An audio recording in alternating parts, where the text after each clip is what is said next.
ஹரே கிருஷ்ணா. நமஸ்காரம்.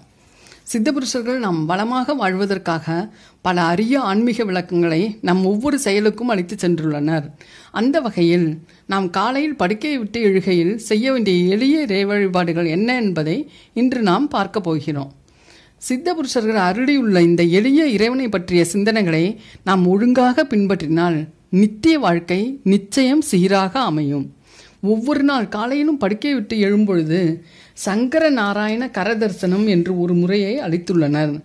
தினமும் எழுகையில் திடுக்கிட்டு எழுதல் கூடாது. கடவுளை நினைத்து கொண்டே எழுதல் வேண்டும். மேலும் காலையில் எழுந்தவுடன் இரு உள்ளங்கைகளையும் நன்கு விரித்து உளமாற தரிசிக்க வேண்டும். தினந்தோறும் சூரியன் உதித்த பின் எழுவதை விட விடிகாலையில், அதாவது பிரம்ம முகூர்த்த நேரத்தில் எழுவது என்பது சாலச் சிறந்தது என சித்தபுருஷர்கள் அறிவுறுத்தியுள்ளனர்.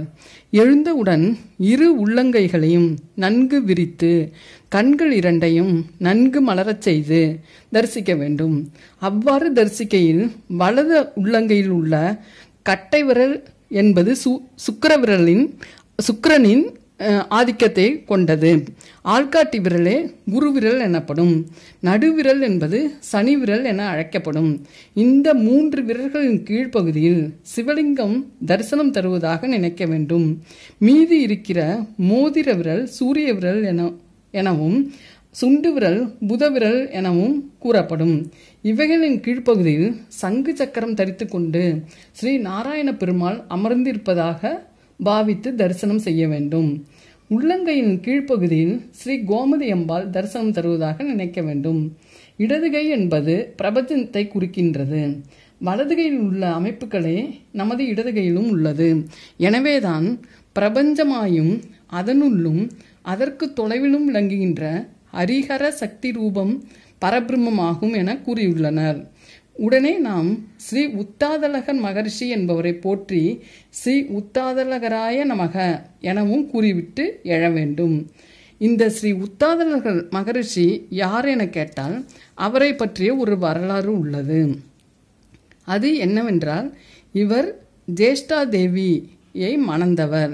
அந்த ஜேஷ்டா தேவி என்பவர் யார் என்றால், நாம் வழக்கத்தில் மூதேவி என்று அழைக்கிறோமே, அவள் வேறு யாரும் அல்ல, ஸ்ரீ ஜேஷ்டா தேவி என்பவளே ஆவாள்.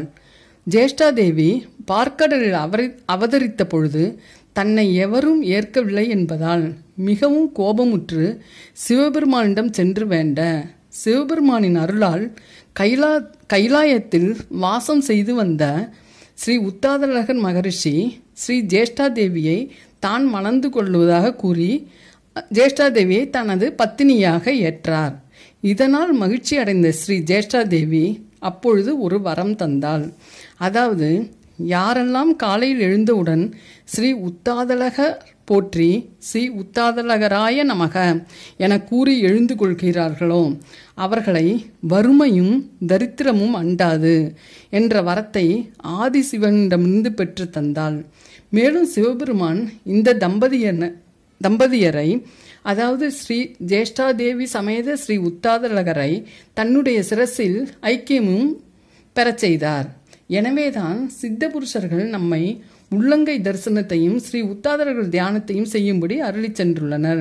மேலும் நாம் நம் உள்ளங்கையை நன்கு விரித்து கண்கள் மலர தரிசனம் செய்வதால் நம்முடைய தினசரி வாழ்க்கையில் நம்முடைய கர்ம வினைகளை நமக்கு செயல்படுமாறு செய்கின்ற நவகிரக மூர்த்திகளின் அருளையும் பெற்று தந்து நமக்கு நம்முடைய தீய கர்ம வினைகளின் தாக்கத்தை குறைத்து நம்மை காக்கின்றது. இவ்வளவு விளக்கமாக இங்கு இவைகளை நான் கூறினாலும் இவைகளை செய்து முடிக்க காலையில், அதாவது நாம் காலையில் எழுந்து கொள்ளும் பொழுது செய்து முடிக்க வெறும் ஒரு 15 நொடிகள் கூட ஆகாது. ஆனால் கிடைக்கும் பலன்களோ அபரிமிதம். இதை தொடர்ந்து 10-15 நாட்கள் செய்ய ஆரம்பிக்கலேயே நம்முடைய வாழ்க்கையில் ஏற்படும் நலமான மாற்றங்களை நாம் உணரலாம். ஏனெனில் இந்த எளிய முறைகளை நமக்கு உணர்த்தி சென்றவர்கள் சித்தபுருஷர்கள். அனைவரும் மேற்கூறிய முறைகளை கடைபிடித்து வாழ்க்கையில் சகல நலமும் பெற ஸ்ரீகிருஷ்ணனை மனதார வேண்டுகிறேன். நன்றி, வணக்கம்.